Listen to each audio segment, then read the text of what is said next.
Shalom dan selamat malam kepada Bapak Ibu Saudara-saudara yang terkasih. Kita bersama-sama akan bersekutu di hadapan Tuhan di dalam ibadah tengah minggu yang kita laksanakan setiap Rabu malam. Hari ini kita akan mendengarkan sabda firman Tuhan yang akan ditaburkan oleh hamba-Nya. Biarlah firman itu menjadi sumber kekuatan bagi kita, dan tentu saja akan menjadi bekal kita, menguatkan kita untuk menjalani hari demi hari bersama dengan Kristus yang adalah Tuhan dan Juru Selamat kita. Oleh karena itu mari kita persiapkan hati dan pikiran kita untuk memasuki peribadahan kepada Tuhan.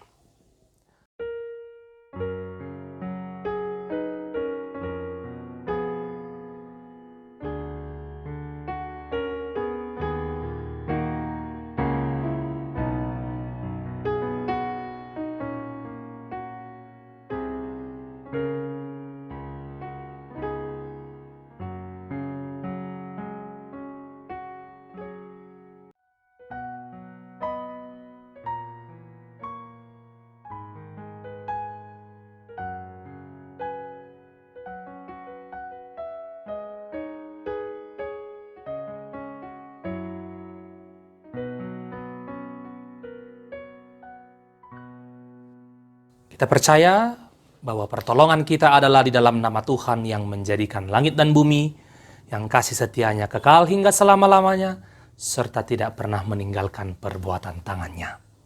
Kita angkat pujian, kita bernyanyi.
Mari kita berdoa.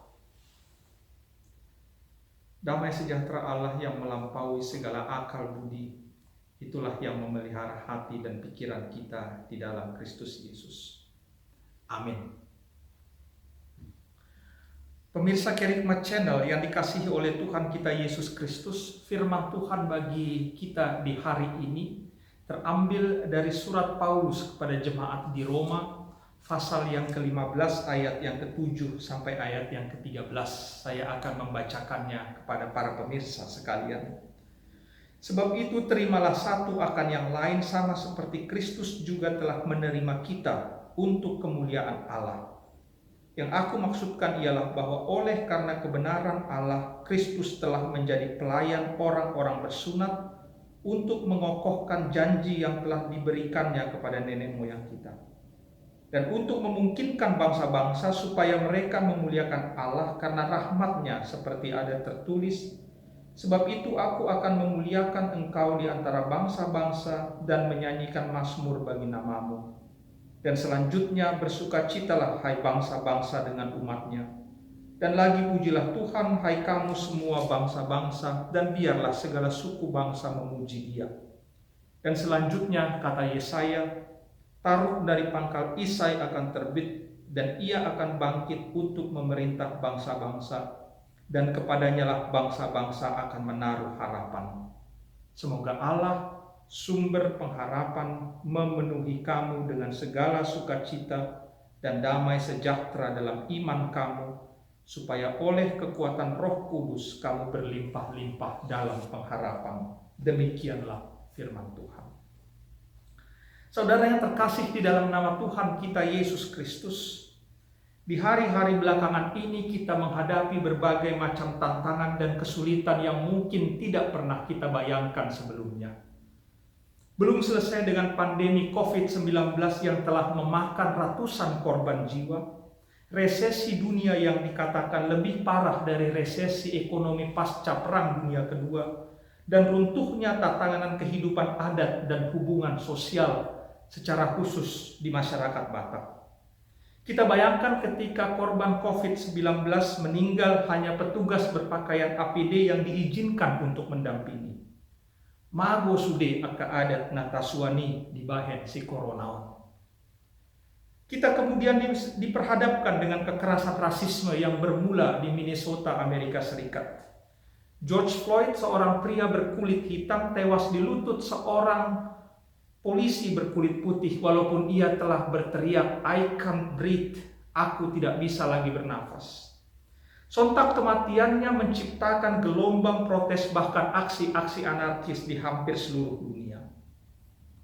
Pemirsa sekalian, marilah kita melihat siapakah kita dan mengapa kita diciptakan oleh Tuhan. Satu hal yang harus kita syukuri bahwa Kristus juga telah menerima kita. Itu kita baca di ayat 7. Dan inilah saudaraku kata kunci firman Tuhan di hari ini. Sebab tanpa penerimaan Kristus terhadap kita, maka tidak ada gunanya kita memberitakan kemuliaan Allah. Tidak ada artinya kita bergereja, tidak ada artinya kita mengumandangkan kor yang luar biasa, khotbah kita menjadi kosong, teologi kita menjadi sia-sia, semata karena Tuhan belum menerima kita. Mengapa kalimat ini begitu menggetarkan hati saya? Karena Kristus menerima kita.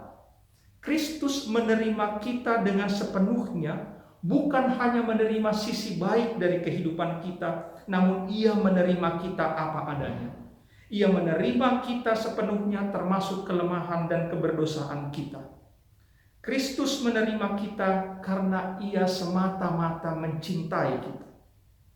Di tatanan masyarakat kita ada semacam hukum yang berlaku bahwa ada sekelompok masyarakat yang belum dapat diterima sepenuhnya dalam tradisi jika mereka belum memenuhi kriteria yang ditentukan.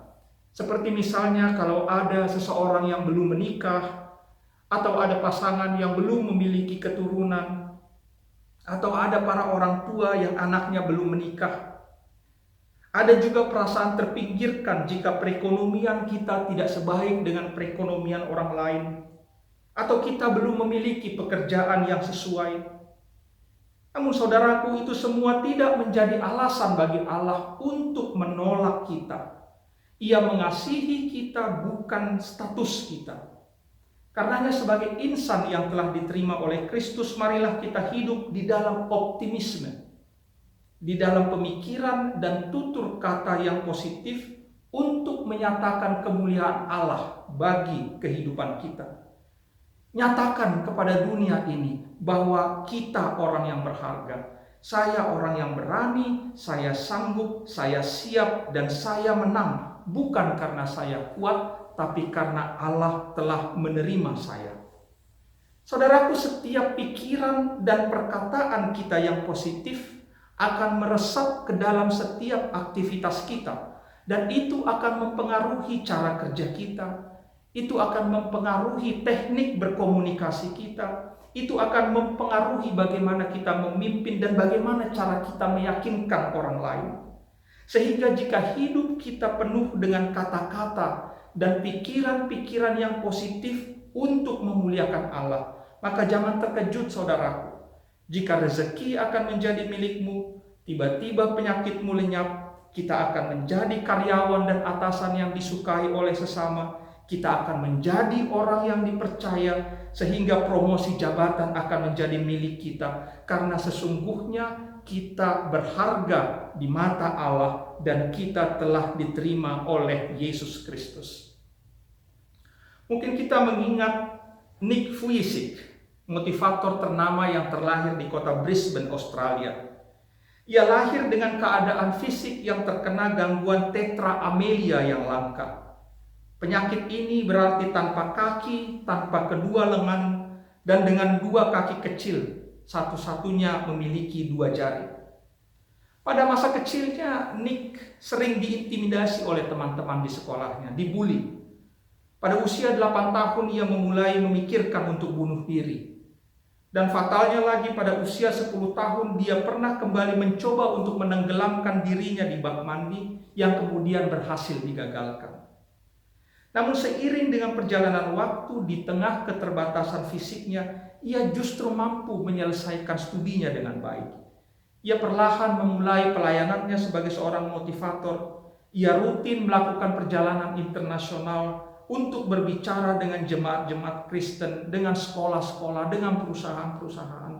Dia telah berbicara kepada lebih dari 3 juta orang sejauh ini di lebih dari 24 negara di 5 benua. Dalam sebuah seminarnya ia mengatakan, Anda mungkin mempunyai tangan dan kaki, tapi Anda harus tahu 3 hal ini. Yang pertama, siapakah Anda dan seberapakah nilai Anda? Yang kedua, apakah tujuan Anda dalam hidup ini?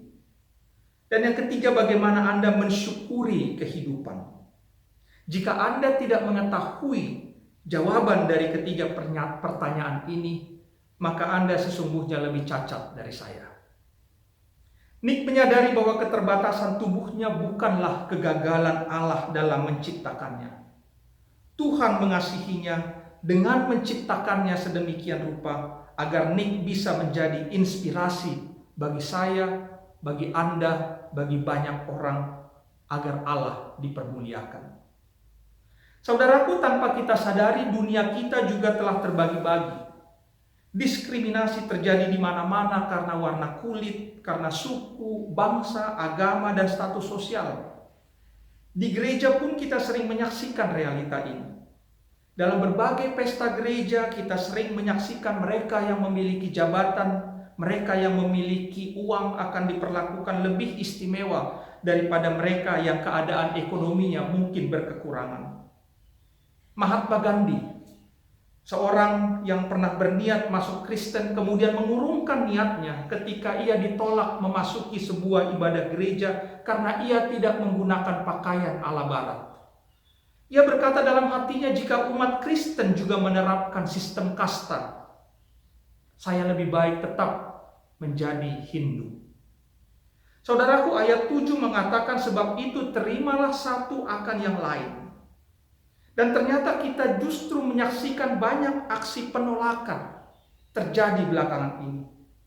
Di masa pandemi ini kita miris menyaksikan adanya warga atau tenaga medis yang ditolak di lingkungan tempat tinggalnya karena mereka terinfeksi atau menangani pasien COVID-19.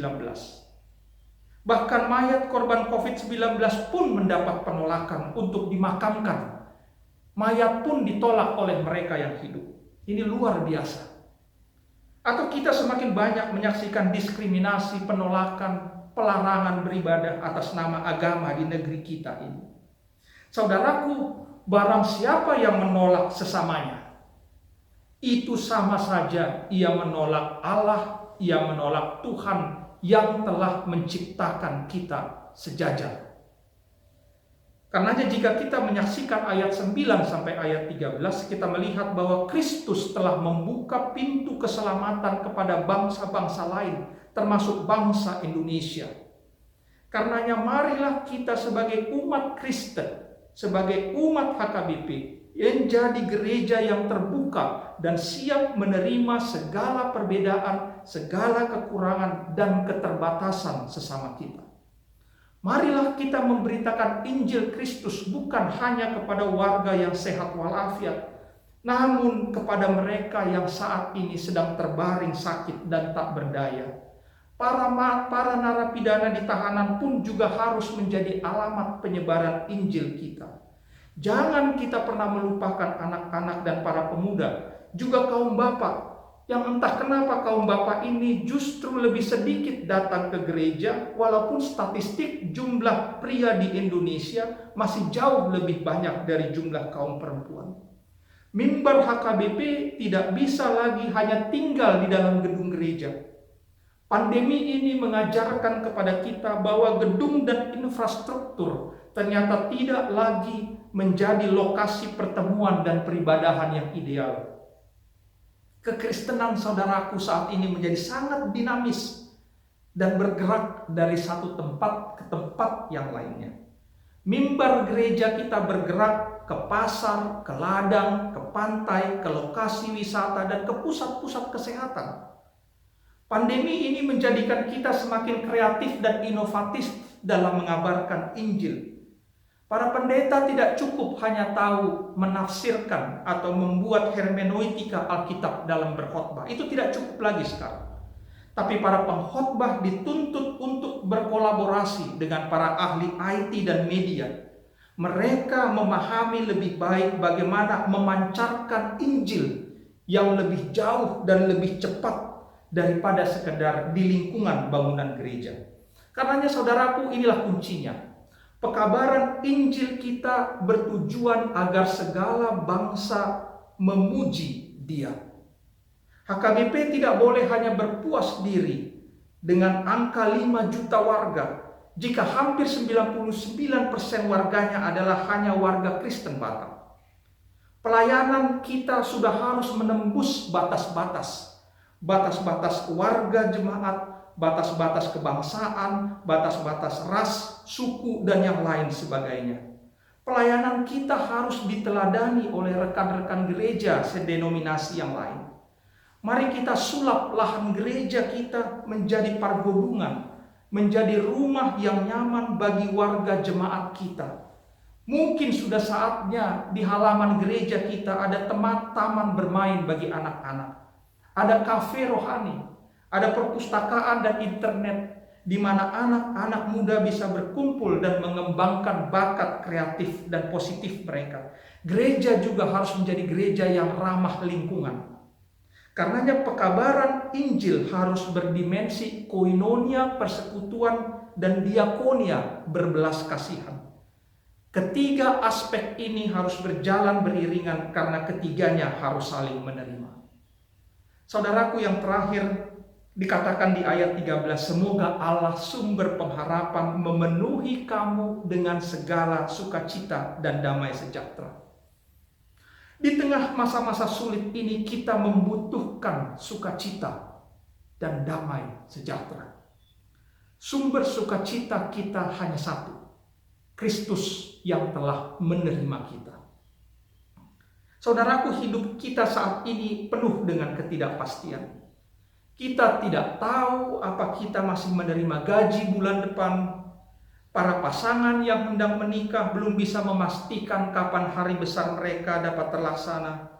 Para mahasiswa dan para siswa belum tahu bagaimana kelanjutan studi mereka.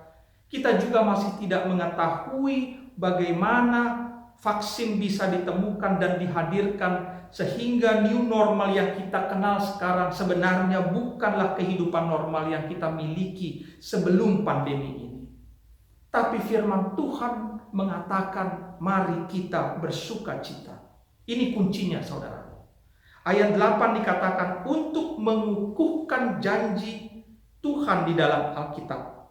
Untuk mengukuhkan janji yang telah diberikannya kepada nenek moyang kita. Artinya Tuhan telah berjanji kepada nenek moyang kita. Dan salah satu janji Tuhan yang selalu saya ingat, di tengah ratusan janji Tuhan di dalam Alkitab, kita bisa melihat di Yesaya 58 ayat 11. Tuhan akan menuntun engkau senantiasa, dan akan memuaskan hatimu di tanah yang kering, dan akan membaharui kekuatanmu. Engkau akan seperti taman yang diairi dengan baik, dan seperti mata air yang tidak pernah mengecewakan. Saudaraku, kita tengah berjalan di tanah yang kering, tapi Tuhan berjanji Ia tetap menuntun kita. Kekuatan kita akan diperbaharui, hidup kita akan diperindah dan diairi dengan baik, dan janji Tuhan tidak pernah mengecewakan. Tetaplah pegang janji Tuhan, saudaraku. Nyatakan kemuliaan Allah, nyatakan kepada sesamamu bahwa bersama dengan Allah pandemi akan berakhir. Saya yakin kita akan pulih, saya yakin kita akan sembuh, perekonomian akan kembali bergairah, kehidupan akan kembali normal dan akan tiba waktunya. Dan Allah kita adalah Allah yang tidak pernah mengecewakan dahulu, sekarang, dan sampai selama-lamanya. Di dalam nama Yesus, amin.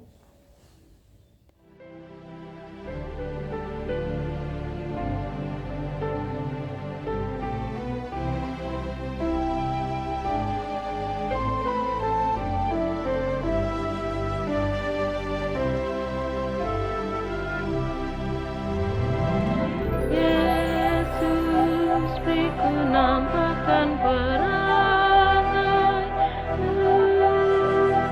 hidup suci penuh cahaya kasih.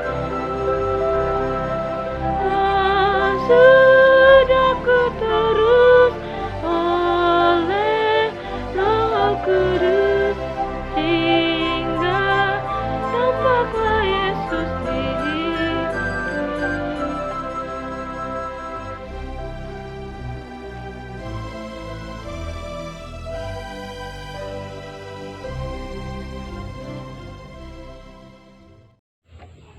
Kita berdoa.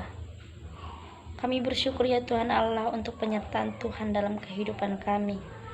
Hingga pada saat ini Tuhan kami masih beroleh nafas kehidupan. Kami boleh merasakan kasih setia Tuhan lewat hari yang baik, hari yang indah yang boleh kami lalui dalam satu hari ini. Tuhan Allah, kami percaya dan yakin Tuhan, semua itu bukan karena kekuatan kami, tapi itu karena kasih karunia Tuhan, sehingga kami boleh melakukan aktivitas kami dalam satu hari ini. Kami juga Tuhan bersyukur untuk kasih setia Tuhan buat pemerintah kami, pemerintah Republik Indonesia dan seluruh jajarannya. Tuhan masih menyertai mereka dalam melakukan setiap tugas dan tanggung jawabnya, terkhususnya di tengah-tengah pandemi virus corona ini.